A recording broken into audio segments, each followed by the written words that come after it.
Реджеп Таїп Ердоган говоритиме з Владіміром Путіним про звільнення кримсько-татарських та українських бранців. Про це повідомив глава Меджлісу Рефат Чубаров після зустрічі з турецьким лідером. Він нагадав президенту Ердогану, що в російських в'язницях незаконно тримають 121 політв'язня з Криму. Вони безпідставно отримують величезні терміни ув'язнення, а дехто ще під слідством окупантів. Відтак Меджліс сподівається на сприяння Туреччини у їх звільненні.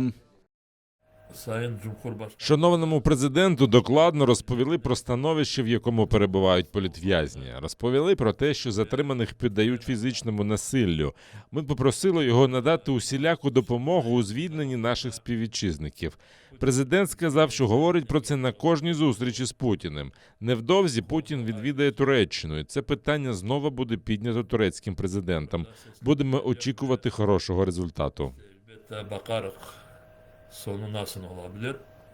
Лідер кримсько-татарського народу Мустафа Джемілєв заявив, що з турецьким президентом також обговорили підтримку кримських татар, які вимушено залишили батьківщину після окупації, а також долучення України до нових міжнародних майданчиків та підтримку кримсько-татарських медіа.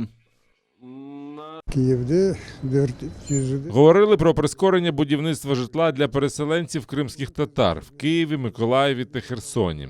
Також про включення України в якості спостерігача в Організації ісламського співробітництва. Також хотіли б, щоб Україна була спостерігачем в організації Тюрксой – це об'єднання тюркських держав. Говорили і про надання допомоги хворим людям, які не підлягають лікуванню тут, щоб вони лікувалися у Туреччині.